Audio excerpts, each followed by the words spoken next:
One day series সামনে রেখে মিরপুরের প্রথম অনুশীলনে নিউজিল্যান্ড, দুপুরে প্রস্তুতি সারবে টাইগাররা। স্লো উইকেটে কিউই বধের পরিকল্পনা, নাহিদ রানাকে নিয়ে উচ্চাশা। নাহিদ রানাকে তার বোলিংয়ের সাথে তার শরীরের দিকটাও খেয়াল রাখতে হবে। যদি সে সেটা মেনটেন করে চলতে পারে, আমি মনে করি তার ফিউচার অনেক অনেক দূর যাবে। নিয়োগের 9 দিন পরও বিসিবির কোচ হিসেবে কাজ শুরু করেননি রফিক। যোগাযোগ করছে বোর্ড, যে কোনো দলের সঙ্গে কাজ করতে প্রস্তুত সাবেক এই ক্রিকেটার। চ্যাম্পিয়ন্স লিগ থেকে বার্সেলোনার বিদায়, 9 বছর পর সেমিফাইনালে অ্যাথলেটিকো মাদ্রিদ। লিভারপুলকে হতাশায় ডুবিয়ে শেষ চারে পিএসজি।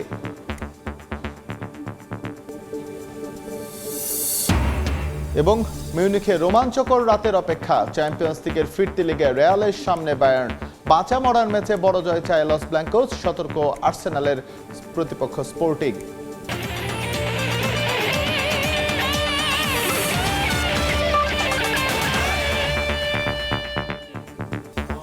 বিশ্বের নানা প্রান্তের খেলাধুলার খবর জানিয়ে দেব আমি এসএম ইকবাল। বাংলাদেশ সফরে এসে প্রথমবারের মতো অনুশীলন করেছে নিউজিল্যান্ড দল। প্রথম ওয়ার্ম আপ, এরপর নেটে ব্যাটিং বোলিং অনুশীলন করেছেন নিউজিল্যান্ডের ক্রিকেটাররা। ব্যাটাররা যেমন ঝালিয়ে নিয়েছেন নিজেদের শট, তেমনি বোলাররাও কাজ করেছেন লাইন লেংথ ও ভ্যারিয়েশন নিয়ে। এই সিরিজে বেশ কয়েকজন তরুণ ক্রিকেটারকে সুযোগ দিয়েছে নিউজিল্যান্ড। অধিনায়ক টম ল্যাথাম, উইল ইয়াং ছাড়া বেশিরভাগেরই আন্তর্জাতিক অঙ্গনে অভিজ্ঞতা একেবারেই কম। তাই বাংলাদেশের কন্ডিশনে দ্রুত মানিয়ে নিতে বেশ মনোযোগী কিউইরা। স্বাগতিক দলও অনুশীলন করবে আজ। টাইগাররা বেলা 2টায় শুরু করবে প্র্যাকটিস। শুক্রবার সিরিজের প্রথম ওয়ানডেতে মুখোমুখি হবে বাংলাদেশ ও নিউজিল্যান্ড।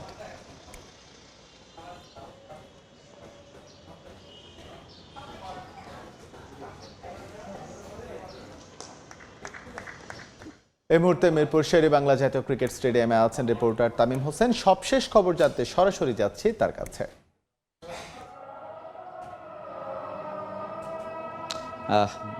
নিউজিল্যান্ড সিরিজ বাংলাদেশের জন্য অনেক গুরুত্বপূর্ণ একটা সিরিজ। যদি সরাসরি ওয়ানডে বিশ্বকাপে বাংলাদেশকে খেলতে হয়, এই সিরিজটা বাংলাদেশ যদি জিততে পারে, তাহলে কিন্তু আসলে বাংলাদেশের জন্য সরাসরি ওয়ানডে বিশ্ব খেলার যে সমীকরণ, ওইটা অনেক সহজ হয়ে যাবে। তবে আমরা জানি যে এই নিউজিল্যান্ড সিরিজে নিউজিল্যান্ড যে দলটা, এটা অনেক তরুণ নির্ভর একটা দল, কিন্তু তারপরও আসলে এই দলটাকে আপনি হালকাভাবে দেখতে পারবেন না। কারণ আসলে এই দলে যদি আমি বলি আসলে অভিজ্ঞতার দিক থেকে, তাহলে টম লাথাম বা উইলিয়াংকে আমরা ধরতে পারি। কিন্তু এর বাইরে যারা আছেন, যদি আমরা বলি মোহাম্মদ আব্বাসের কথা যদি বলি, মোহাম্মদ আব্বাস কিন্তু আমরা দেখেছি যে পাকিস্তানের বিপক্ষে অভিষেক ম্যাচে দ্রুততম 50-র একটা রেকর্ড গড়েছেন। এবং সেই মোহাম্মদ আব্বাস এখন পর্যন্ত 3টি ওয়ানডে খেলেছেন। তারপরও মোহাম্মদ আব্বাস কিন্তু আসলে বাংলাদেশের জন্য বড় একটা চিন্তার কারণ হতে পারে। এছাড়া যদি আমরা বলি যে কেইন উইলিয়ামসন, যিনি নিউজিল্যান্ডের সাবেক অধিনায়ক ছিলেন, তার ভাই ডেকলেনও কিন্তু আসলে এই স্কোয়াডে আছে। এবং সবকিছু বলা যায় যে আজকে নিউজিল্যান্ড যেভাবে অনুশীলন করেছে, আসলে তারা এই সিরিজটা কিন্তু, যে তরুণ প্লেয়ার, তারপরও কিন্তু আসলে তাদের এই সিরিজ জয়ের জন্য যে যোগ্যতা প্রয়োজন বা যেই নির্ভর প্রয়োজন, সেটা কিন্তু তাদের যথেষ্ট পরিমাণ আছে। এবং আমরা যদি বলি যে যারা এই স্কোয়াডে আছেন, সবাই কিন্তু ঘরোয়া লিগে তাদের পারফর্ম করা প্লেয়ার এবং পরীক্ষিত প্লেয়ার। তাই বাংলাদেশের জন্য এই সিরিজটা অত সহজ হবে না। এছাড়া যদি আমরা বলি যে আসলে এই সিরিজে বাংলাদেশ আসলে আমরা লাস্ট সিরিজে দেখেছি যে বাংলাদেশ একটা স্পোর্টিং উইকেট তৈরি করেছে। এই সিরিজেও আসলে বাংলাদেশ সে ধরনের উইকেট তৈরি করারই পরিকল্পনা বাংলাদেশের আছে। সে জায়গা থেকে যদি বলি, বা নিউজিল্যান্ডকে যদি এই ধরনের উইকেট দেওয়া হয়, বিশেষ করে মোহাম্মদ আব্বাসরা যে ধরনের ব্যাটিং করে থাকেন, তারা কিন্তু আসলে বাংলাদেশের জন্য অনেক ভয়ঙ্কর হয়ে উঠতে পারে। তো সেই জায়গা থেকে বাংলাদেশের বোলারদের একটু বাড়তি প্রেশার নিতে হবে এবং বাংলাদেশ বোলারদের সামনে অনেক বড় চ্যালেঞ্জ থাকবে যে আসলে এই আব্বাস এবং টম লাথাম এবং উইল ইয়াংদের আসলে আটকানোটা। তো সেই জায়গা থেকে বাংলাদেশকে কিন্তু অনেক কিছু চিন্তা করে আসলে স্কোয়াডটা সাজাতে হবে। বাংলাদেশ দল কিন্তু আজকে অনুশীলন করবে বেলা 2টা থেকে। এর আগে কিন্তু হেড কোচের আসলে বাংলাদেশের যেই সংবাদ সম্মেলন রয়েছে, প্রথমে কিন্তু নিউজিল্যান্ড টিম সংবাদ সম্মেলন করবে 1:15-তে। এরপর বাংলাদেশ দলের হেড কোচও কিন্তু আসলে সংবাদ সম্মেলন করবে। আসলে সেখানে আসলে আমরা বিভিন্ন বিষয় জানতে চাওয়া হবে। এবং আসলে বাংলাদেশ দলের যেই এক্সপেকটেশনটা আছে এই সিরিজে, আসলে সেটা সবার কাছেই পরিষ্কার। কারণ বাংলাদেশের যদি আমরা সমীকরণের কথা বলি, আসলে হোম গ্রাউন্ডে কিন্তু সমীকরণের দিক দিয়ে বাংলাদেশ অনেকটা এগিয়ে। যদি এখন পর্যন্ত বলি, টোটাল 16টা ওয়ানডে বাংলাদেশ এই হোম গ্রাউন্ডে খেলেছে, যার মধ্যে বাংলাদেশের 8টা জয় আছে এবং 7টা নিউজিল্যান্ডের জয় আছে, আর একটা ড্র হয়েছে। আর এই জায়গা থেকে যদি আরেকটা বলি যে সবশেষ যেই 2023 সালে নিউজিল্যান্ড বাংলাদেশ সফরে এসেছিল, তখন কিন্তু বাংলাদেশকে এই ঘরের মাটিতেই আসলে বাংলাদেশকে সিরিজ হারিয়ে নিউজিল্যান্ড গিয়েছিল। কিন্তু এরপরই একই বছরে বাংলাদেশ যখন নিউজিল্যান্ড সফরে যায় এবং সেখানে গিয়ে কিন্তু প্রথমবারের মতো নিউজিল্যান্ডের মাটিতে একটা সিরিজ জয় করেছে। বাংলাদেশের জন্য আসলে সব কিছু মিলিয়ে আসলে বাংলাদেশের জন্য এই সিরিজ অনেক গুরুত্বপূর্ণ এবং নিউজিল্যান্ড টিমও যে নতুন টিমটি আছে তারাও কিন্তু আসলে তাদের প্রমাণে যত কিছু আছে তারা কিন্তু সেই চেষ্টাটা করবে। তো মিরপুর থেকে বাংলাদেশ এবং নিউজিল্যান্ডের অনুশীলন নিয়ে এই ছিল আমার কাছে সর্বশেষ তথ্য। তামিম যুক্ত হয়েছিলেন আমাদের সঙ্গে মিরপুর থেকে, জানাচ্ছিলেন নিউজিল্যান্ডে তাদের প্রথম অনুশীলন শুরু করেছে সিরিজ সামনে রেখে। তার সবশেষ খবর, নিউজিল্যান্ডের বিপক্ষে সিরিজে স্লো উইকেটই ভরসা রাখতে পারে বাংলাদেশ, জানিয়েছেন বিসিবি নির্বাচক হাসিবুল হোসেন শান্ত। পাকিস্তান সুপার লিগে নাহিদ রানার বোলিংয়ে মুগ্ধ সাবেক এই পেসার। তার বিশ্বাস, ফিটনেস ধরে রাখতে পারলে একসময় বিশ্বের শীর্ষ বোলারদের একজন হতে পারবেন তিনি। শান্ত আরও জানান, ভবিষ্যতের কথা মাথায় রেখে আসন্ন ঢাকা প্রিমিয়ার লিগে বাড়তি নজর রাখবে নির্বাচক প্যানেল। এদিকে মোহাম্মদ রফিকের আশা, কিউইদের বিপক্ষে পারফরমেন্স দিয়েই বাংলাদেশের ক্রিকেটে মাঠের বাইরের অস্থিরতা দূর হবে।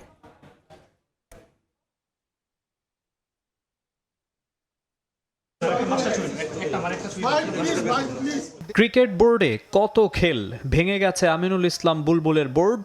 অ্যাডহক কমিটির সভাপতি তামিম ইকবাল। দীর্ঘদিন ধরে পদবি চেয়ারের লড়াইয়ে উত্তপ্ত ক্রিকেটে এবার সত্যিকার মাঠের খেলার পালা। এসে গেছে নিউজিল্যান্ড দল। 3টি করে ওয়ানডে ও টি20-র জন্য প্রস্তুতি নিচ্ছে বাংলাদেশ। ক্রিকেটারদের পারফরমেন্সের দিকে তাকিয়ে নীতি নির্ধারকরাও। কম্পিটিটিভ ক্রিকেট হবে, ফাইট হবে। সো যেদিন ভালো খেলবে তার জিতার চান্সেস বেশি থাকবে। সো প্ল্যান করে যদি বাংলাদেশ টিম খেলতে পারে তাহলে অবশ্যই তাদের হারানো সম্ভব। অনেক চ্যালেঞ্জ থাকবে এই টুর্নামেন্টটা, বিকজ এত ঝামেলার পরে যদি একটা বাংলাদেশে একটা সিরিজ খেলবে তা আলহামদুলিল্লাহ মনে করি যদি এই সিরিজটা আমরা ইনশাল্লাহ চ্যাম্পিয়ন হতে পারি। দেখা যায় যে পিচের অনেক কিছু ভুলে যাবে, তাহলে দেখা যায় এই সিরিজটা দেখা যায় প্লেয়ারদের অনেক অফিসিয়াল নতুন আসতেছে, তাদেরও অনেক কনফিডেন্স আসবে। নিউজিল্যান্ডের প্রথম সারির অনেক ক্রিকেটারই নেই এই সফরে। অনেকেই থাকছেন বি টিম। ওয়ানডে বিশ্বকাপে সরাসরি খেলার পথে এগিয়ে যেতে সিরিজে পূর্ণ পয়েন্টই প্রত্যাশা থাকবে মেহেদী হাসান মিরাজের দলের কাছে। পাকিস্তান সিরিজে পেস সহায়ক উইকেটে খেলা হলেও কিউই বধে পরিকল্পনায় আবারও সেই স্লো উইকেট। সিরিজ মাঠে গড়ানোর আগে নির্বাচকদের বাড়তি আত্মবিশ্বাস, পিএসএল কাঁপানো নাহিদ রানাকে ঘিরে। নাহিদ রানাকে তার বোলিংয়ের সাথে তার শরীরের দিকটাও খেয়াল রাখতে হবে। যদি সেটা মেনটেন করে চলতে পারে এমন কি তার ফিউচার অনেক অনেক দূর যাবে এবং ওয়ার্ল্ডে সে 1-2 নম্বর বলারের মধ্যে চলে আসবে। চিফ সিলেক্টর তারপরে ক্যাপ্টেন এবং হেড কোচ মিলে বসেছেন, তারা কী ধরনের উইকেট চান। আমার জানার মধ্যে একটু স্লো উইকেট হতে পারে, বাট চাচ্ছেন যে যাতে রান হয় সাথে। নিউজিল্যান্ড সিরিজের পরপরই ঢাকা প্রিমিয়ার লিগ শুরু হওয়ার কথা চলছে, যেখানে নজর কাটতে চাইবেন অনেকে। 2027 ওডিআই বিশ্বকাপ সামনে রেখে এই ডিপিএলকে গুরুত্বের সঙ্গে দেখবে সিলেকশন প্যানেলও। ওয়ার্ল্ড কাপের পরেও তো বাংলাদেশ টিম আরও দূর যাবে, তো সেক্ষেত্রে আমাদের তো প্লেয়ার দরকার হবে তখন। সো আমার মনে হয় যে এটা খুবই গুরুত্বপূর্ণ একটা লিগ হবে আমাদের জন্য, ফিউচার টিমের জন্য। কারণ আমাদের সামনে এইচপি আছে, এইচপি দলের জন্য আমাদের কিছু প্লেয়ার লাগবে। আন্ডার-23 অনেক প্লেয়ার আছে যারা ভালো খেলেন কিন্তু সুযোগ পাচ্ছেন না, তাদের জন্য একটা ভালো অপরচুনিটি থাকবে এই লিগে। তো আমি মনে করি এই লিগটা আমাদেরকে অনেক কাজে দিবে প্লেয়ার সিলেকশনের ক্ষেত্রে। বিশ্বকাপের দলে খুব বেশি পরিবর্তন যে আসবে না সেটাও ইঙ্গিত দেন নির্বাচক। মাকসুম আলম খান, সময় সংবাদ, ঢাকা। এদিকে বিসিবির বিশেষজ্ঞ স্পিন বোলিং কোচ হিসেবে নিয়োগ পাওয়ার 1 সপ্তাহ পার হলেও এখনও কাজ শুরু করেনি মোহাম্মদ রফিক। বিসিবি থেকে যোগাযোগ করা হয়েছে এই কিংবদন্তি স্পিনারের সঙ্গে। বোর্ডের সঙ্গে আসছে সপ্তাহে মিটিংয়ে বসার কথা রয়েছে তার। দ্রুতই কাজ শুরু করবেন বলে আশা রফিকের। সাবেক সতীর্থ তামিম ইকবাল বিসিবির অ্যাডহক কমিটির প্রধান হিসেবে ভালো করবেন বলেও আশা প্রকাশ করেন তিনি। আমিনুল ইসলাম বুলবুলের শেষ বোর্ড মিটিংয়ে মোহাম্মদ রফিককে বিশেষজ্ঞ স্পিন বোলিং কোচ হিসেবে নিয়োগ দেয় বিসিবি। তবে সেই মিটিংয়ের 2 দিন পরই ভেঙে দেয়া হয় বুলবুলের বোর্ড। এখন অ্যাডহক কমিটির প্রধান হিসেবে দায়িত্বে আছেন তামিম ইকবাল। নিয়োগ পাওয়ার 1 সপ্তাহের বেশি পার হলেও এখনও কাজে যোগ দেননি দেশের ক্রিকেটের কিংবদন্তি স্পিনার। তবে রফিকের সঙ্গে যোগাযোগ করেছে বিসিবি। শিগগিরই তামিম ইকবালের বোর্ডের সঙ্গে বৈঠকে বসবেন সাবেক এই স্পিনার। তারা ইনশাল্লাহ অনেকদিন পর আমাকে অফার দিয়েছে, তো আমি এখনো আছি ওভাবে। তো এখন দেখাচ্ছে যে যারা ছিল আগে চলে গেছে, এখন নতুন বোর্ড আসছে, তারা এখন বসে একটা মিটিং করবে, তারপর আমাকে জানাবে যে কবে আমি জয়েন করবো। কথা হচ্ছে জাস্ট এখন তো বোর্ড প্রেসিডেন্ট বসে তো হতে পারে যে আজকে এই সপ্তাহ হলে নেক্সট উইকে বসবো ইনশাল্লাহ। কোনো নির্দিষ্ট ভূমিকা নয়, আমিনুল ইসলাম বুলবুল 1 বছরের জন্য বিশেষজ্ঞ স্পিন কোচ হিসেবে নিয়োগ দিয়েছিলেন রফিককে। সাবেক এই স্পিনার ক্রিকেট বোর্ডে যে কোনো ভূমিকায় কাজ করতে প্রস্তুত। আমার নিজস্ব কোনো টিম থাকবে না, বিসিবি যেটা চিন্তা করবে যে ওখানে রফিকের দরকার, আমি ওখানেই কাজ করব। তারপর তারা চিন্তা ভাবনা করে আগে দেখি একটা বছর তো অনেক সময়, 365 দিন আগে কাজ করি, তারপরে তারা চিন্তা ভাবনা করবে যে কোথায় সেট করবে। তামিম ইকবাল দায়িত্ব নেয়ার 1 সপ্তাহ পার হয়েছে। অনেকে এখনও সাবেক অধিনায়কের সমালোচনা করছেন, আবার তামিমের অনেক সিদ্ধান্তের প্রশংসাও হচ্ছে। একসঙ্গে 2007 বিশ্বকাপ খেলা সাবেক সতীর্থকে নিয়ে বেশ আশাবাদী মোহাম্মদ রফিক। চেয়ারটার কাজটা কি এটা জানতে হবে, চেয়ারটার ধরনটা কি থাকবে এটা জানতে হবে। আমি মনে করি যে আপনার একটা স্পোর্টসম্যান আর একটা বোর্ড প্রেসিডেন্ট একটু ডিফেন্স থাকবে, বাট ওটা ডিফেন্স কাজটা যদি যারা জড়িত আছে তারা যদি সহজভাবে না, তার মনে খুব সহজ হয়। সাজিদ মুস্তাহিদ, সময় সংবাদ, ঢাকা। অবশেষে ভারতীয় ক্রিকেট বোর্ডের অন্যায়ের বিরুদ্ধে আওয়াজ তুলেছেন ক্রিকেটের বাইবেল হিসেবে পরিচিত ওয়েস্টার্ন সম্পাদক লরেন্স বুথ। বিশ্ব ক্রিকেটের রাজনীতিকরণে বিসিসিআইয়ের তীব্র সমালোচনা করেছেন তিনি। সেই সঙ্গে বৈশ্বিক ক্রিকেটে ভারতের একচ্ছত্র আধিপত্যের জন্য উদ্বেগও প্রকাশ করেছেন ওয়েস্টার্ন সম্পাদক। এদিকে বর্ষসেরা ক্রিকেটারের পুরস্কার western leading cricketer in the world জিতেছেন অস্ট্রেলিয়ান মিচেল স্টার্ক। নারীদের বিভাগে সেরার পুরস্কার পেয়েছেন ভারতকে ঐতিহাসিক ওয়ানডে বিশ্বকাপ উপহার দেয়া দীপ্তি শর্মা।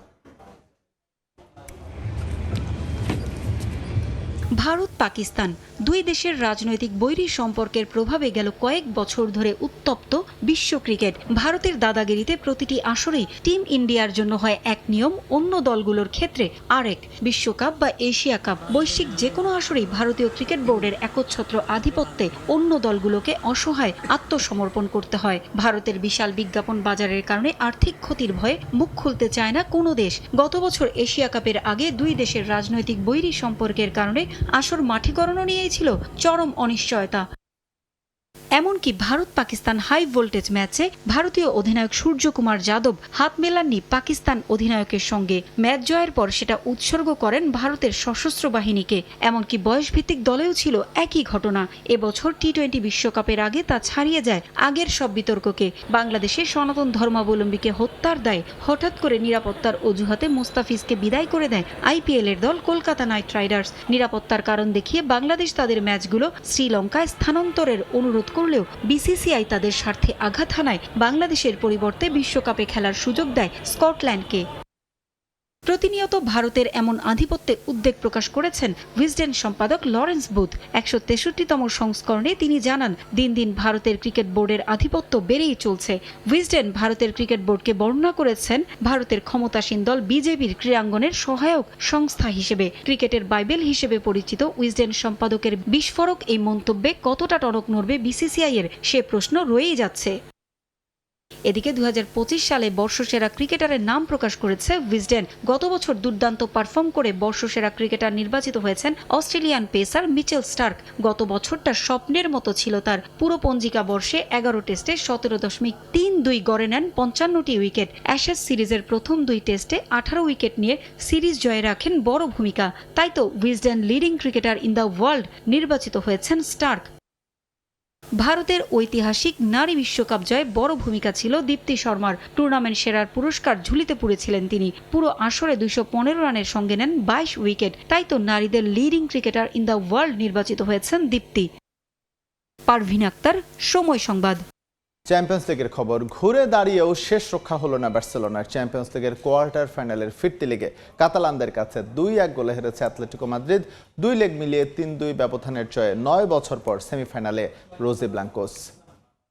আরেক ম্যাচে লিভারপুলকে হারিয়ে শীর্ষ 4 নিশ্চিত করেছে পিএসজি। সেমিফাইনালে রিয়াল মাদ্রিদ ও বায়ার্নের মধ্যকার ম্যাচে জয়ী দলের বিপক্ষে খেলবে বর্তমান চ্যাম্পিয়নরা। রিয়াদ এয়ার মেট্রোপলিটানোতে অসম্ভবকে সম্ভব করার আগাম বার্তা দিয়েই রেখেছিলেন কোচ হ্যান্সি ফ্লিক। তারুণ্যের জয়গানেই আস্থা ছিল তার। তাই তো অ্যাটলেটিকো মাদ্রিদের বিপক্ষে দ্বিতীয় লেগে অভিজ্ঞদের রেখে তরুণদের শুরুর একাদশে প্রাধান্য দেন কোচ। প্রথম লেগে নিজেদের মাঠে 2-0 গোলের হতাশার হারের সঙ্গে ছিল পাও কুবার্সির লাল কার্ড। একাধিক হতাশার মাঝে আশার আলো নিয়ে অ্যাটলেটিকোর মুখোমুখি হয় বার্সেলোনা। প্রথম মিনিটেই এগিয়ে যেতে পারত কাতালানরা, তবে ইয়ামালের শট রুখে দেন অ্যাটলেটিকো গোলরক্ষক হুয়ান মুসো। শুরুটায় না পারলেও 4 মিনিটেই বার্সাকে এগিয়ে দেন ইয়ামাল। তোরেসের পাসে গোলরক্ষকের 2 পায়ের ভেতর দিয়ে বল জালে জড়ান স্প্যানিশ তারকা। 24 মিনিটে ব্যবধান 2-0 করে ফেলেন ফেরান তোরেস। এবার তাকে বলের যোগান দেন দানি ওলমো। 2 লেগ বিলিয়ে কোয়ার্টার ফাইনালের স্কোর লাইন তখন দাঁড়ায় 2-2। খাদের কিনারা থেকে স্বপ্ন দেখতে শুরু করে বার্সেলোনা, তবে সে স্বপ্ন কিছুক্ষণ পর ধূলিসাৎ করে দেন আদেমোলা লুকম্যান। নাইজেরিয়ান ফুটবলারের গোলে ঘুরে দাঁড়ায় অ্যাটলেটিকো মাদ্রিদ। 55 মিনিটে তোরেস আরও এক গোল করলেও অফসাইডে বাতিল হয় তার গোল। রেফারির ওপর ক্ষোভে ফেটে পড়ে বার্সা।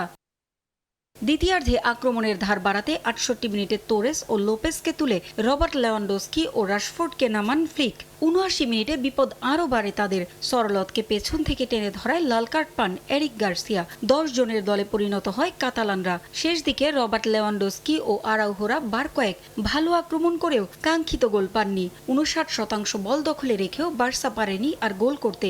9 বছর পর চ্যাম্পিয়ন্স লিগের সেমিফাইনাল নিশ্চিত করার উল্লাসে মাতে অ্যাটলেটিকো মাদ্রিদ। রেফারির বিরুদ্ধে একাধিক অভিযোগ আর আক্ষেপ নিয়ে মাঠ ছেড়েছে বার্সেলোনা।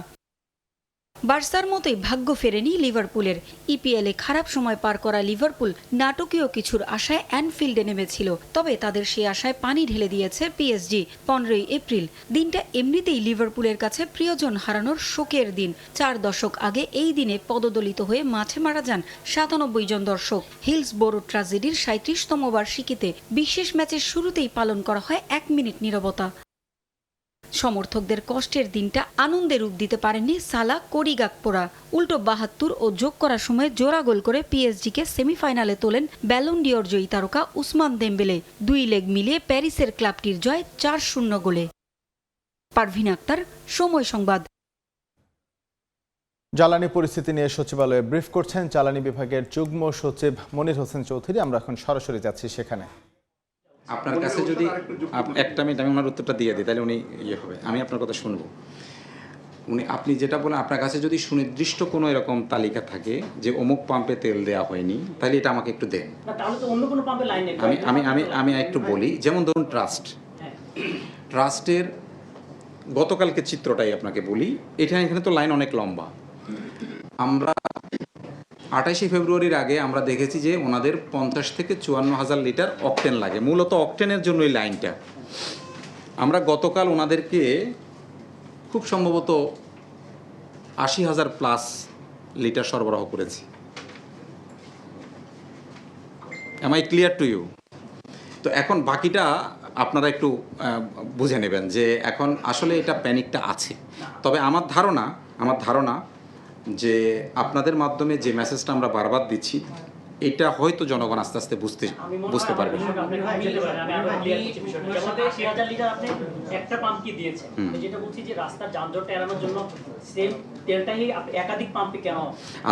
আচ্ছা, আমি আপনাকে বলি, আমাদের একটা মিনিট আমি উত্তরটা শেষ করি।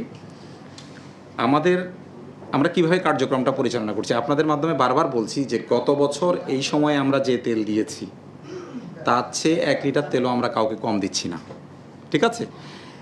এটা এনশিওর করছি আমরা।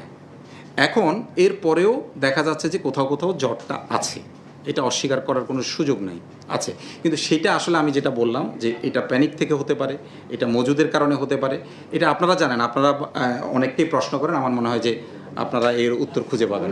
প্লিজ একটা শুনবো। আপনি বলছেন যে আপনার কাছে যথেষ্ট পরিমাণ মজুদ রয়েছে, জি, কিন্তু তারপরে যে চিত্র বলছে সেটি আসলে আপনাদের সাথে মেনে নেয়। সেক্ষেত্রে পেট্রোল পাম্পগুলোর যে চাহিদা, স্বাভাবিক সময়ে তাদের যে চাহিদা, সেই অনুযায়ী কবে নাগাদ আপনারা তেল সরবরাহ করতে পারবেন?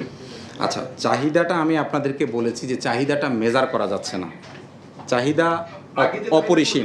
আগে যে চাহিদা ছিল সে অনুযায়ী আমরা দিচ্ছি। আপনি তথ্য উপাত্ত সহ আমি আপনাকে বলতে পারবো যে সে অনুযায়ী দিচ্ছি। এখন যেটা সমস্যা সেটা হচ্ছে যে ওই মানুষ তো মনে করছে যে আগামীকাল যুদ্ধে কি হবে, এই ধারণা থেকে আমি আগেও একদিন আপনাদেরকে বলেছি যে যুদ্ধটা আগে আমরা বিবিসি বা ভয়েস অফ আমেরিকায় শুনতাম, আর এখন আমি এটা লাইভ দেখছি। এতে একটা সাইকোলজিক্যাল প্রেশার মানুষের উপর পড়ছে। এটা হতে পারে এরকম, কিন্তু আমরা আমাদের সরবরাহ কোনোভাবেই কমাচ্ছি না। এবং সরবরাহ যা আমরা আজকে সকালেও আমি এমডিদেরকে বলেছি যে গতবারের চেয়ে যাতে কোনো পেট্রোল পাম্পে 1 লিটার তেলও কম না হয়, দুটো ক্ষেত্রে আমরা এনশিওর করার চেষ্টা করছি, একজন কৃষকও যাতে বলতে না পারে যে তিনি ডিজেল পাচ্ছেন না। যেখানে জ্বালানি বিভাগের ব্রিফিংয়ের সম্পূর্ণ অংশ দেখতে ভিজিট করুন সময় টিভির ফেসবুক পেজে। আবারও চলে যাচ্ছি আমাদের নিয়মিত আয়োজন খেলার সময়ে। তার আগে দেখে দেব একটি কামিং আপ। খেলার সময় আরও থাকছে, ব্যক্তিগত কারণে ইন্টার মায়ামির হেড কোচের পদ থেকে সরে দাঁড়ালেন মাসচেরানো। হঠাৎ মেসিদের দায়িত্ব ছাড়াই হতাশ সমর্থকরা। নতুন কোচ গিলার্মো হায়োস। আবারও চ্যাম্পিয়ন্স লিগ প্রসঙ্গ। মিউনিখে আরও একটা রোমাঞ্চকর রাতের সাক্ষী হতে প্রস্তুত ফুটবল বিশ্ব। চ্যাম্পিয়ন্স লিগ কোয়ার্টার ফাইনালের দ্বিতীয় লেগে মুখোমুখি হবে রিয়াল মাদ্রিদ ও বায়ার্ন মিউনিখ। ম্যাচটা ড্র করলেই সেমিফাইনাল নিশ্চিত হবে বাভারিয়ান ক্লাবটির। তবে মাদ্রিদের সামনে কঠিন চ্যালেঞ্জ।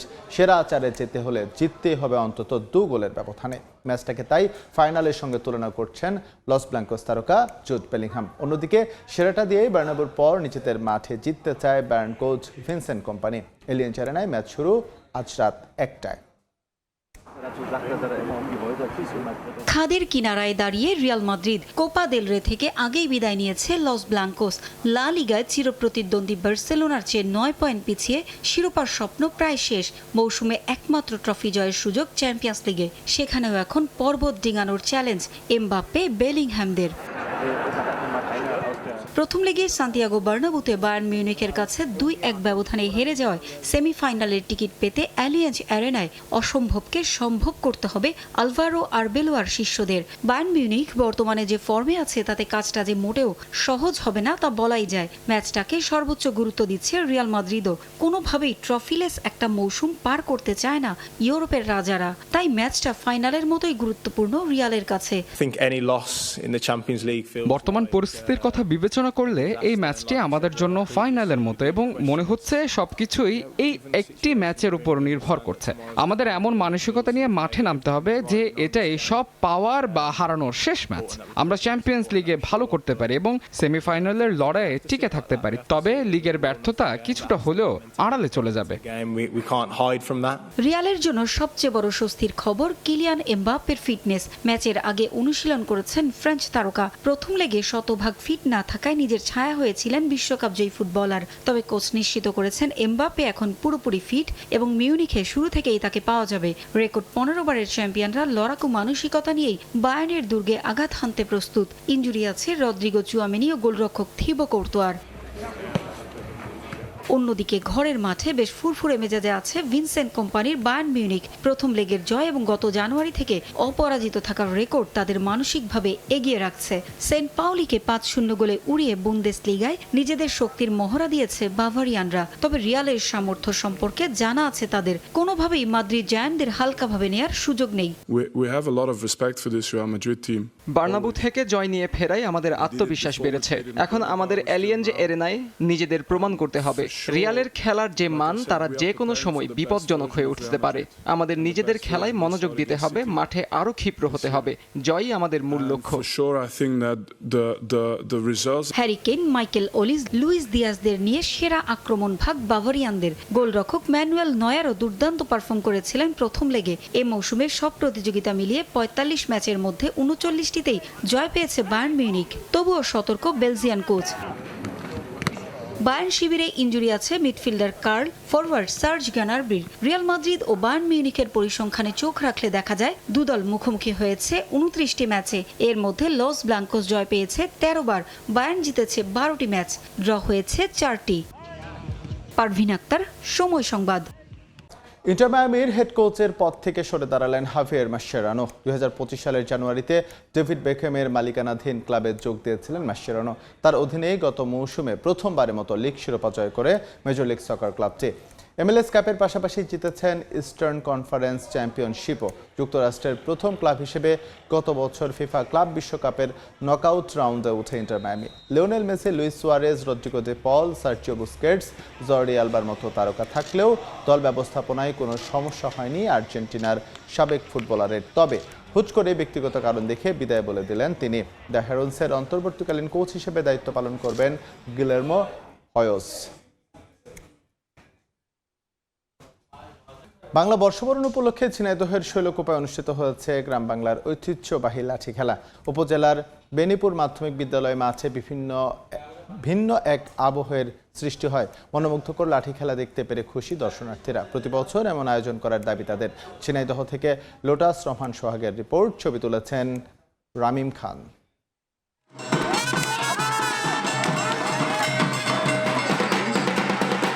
ঢাকঢোলার কাঁসার ঘণ্টার তালে তালে লাঠি হাতের নৃত্য, লাঠির কসরত, চলে আক্রমণ পাল্টা আক্রমণ। লাঠি দিয়ে প্রতিপক্ষের আঘাত থেকে নিজেকে রক্ষা আর পাল্টা আক্রমণের মধ্য দিয়ে চলে লড়াই। জমজমাট এই আয়োজন হয়ে গেল ঝিনাইদহের শৈলকুপা উপজেলার বেনীপুর মাধ্যমিক বিদ্যালয় মাঠে। পহেলা বৈশাখ উপলক্ষে স্থানীয়দের পক্ষ থেকে আয়োজন করা হয় গ্রাম বাংলার ঐতিহ্যবাহী এই লাঠি খেলা, যা উপভোগ করতে জড়ো হন শত শত দর্শক। অনেকের জন্যই এই অভিজ্ঞতা প্রথম, আবার অনেকে বহু বছর পর দেখে ফিরে যান শৈশবে। লাঠি খেলা আমরা উপভোগ করছি, খুব ভালো লাগছে। খেলাধুলা নাই তো দেশ গ্রামে, হঠাৎ খেলাধুলা খুব ভালো লাগতেছে। খেলাধুলা লাঠি খেলা পুরন খেলা, তাই অনেক ভালো লাগে, তাই দেখতে আইছি। খুব ভালো লাগছে, খুব খুশি হয়েছে অন্তরের থেকে। এই খেলাটা খুব ভালো লাগছে। ছোটবেলায় খেলা দেখতাম, এই খেলা উঠে গিয়েছিল, আবার শুরু হয়েছে, তাই দেখতে আইছি, আনন্দ লাগতেছে। আয়োজকরা বলছেন, বৈশাখ বরণ উপলক্ষে গ্রামের মানুষকে একটু আনন্দ দিতে আর গ্রামীণ ঐতিহ্য টিকিয়ে রাখতেই এই আয়োজন। নতুন বছরকে উপলক্ষ করে আমরা এখানে আয়োজন করেছি, যাতে সারা দেশের মানুষের এখানে এক জায়গায় হয়, ভ্রাতৃত্ববোধ সৃষ্টি হয়, আনন্দ উপভোগ করে। সবাইকে যেন আমরা নিয়ে আমাদের এই লাঠি খেলার মাধ্যমে সবাই আনন্দ উপভোগ করতে পারি। মঙ্গলবার দুপুর থেকে সন্ধ্যা পর্যন্ত ঝিনাইদহের বিভিন্ন এলাকার 22টি লাঠিয়াল দলের অর্ধশত লাঠিয়াল এ খেলায় অংশ নেয়। লোটাস রহমান সোহাগ, সময় সংবাদ, ঝিনাইদহ। খেলার সময়ের শীর্ষ সংবাদগুলো জানিয়ে দিচ্ছে আরেকবার। ওয়ানডে সিরিজ সামনে রেখে মিরপুরে প্রথম অনুশীলন নিউজিল্যান্ডের। এখন প্রস্তুতি সারছে টাইগাররা। স্লো উইকেটে কিউই বধের পরিকল্পনা, নাহিদ রানাকে নিয়ে উচ্চাসা। নিয়োগের 9 দিন পরও বিসিবির কোচ হিসেবে কাজ শুরু করেনি রফিক। যোগাযোগ করছে বোর্ড। যে কোনো দলের সঙ্গেই কাজ করতে প্রস্তুত সাবেক এই ক্রিকেটার। এবং চ্যাম্পিয়ন্স লিগ থেকে বার্সেলোনার বিদায়, 9 বছর পর সেমিফাইনালে অ্যাথলেটিকো মাদ্রিদ। লিভারপুলকে হতাশায় ডুবিয়ে শেষ 4-এ পিএসজি।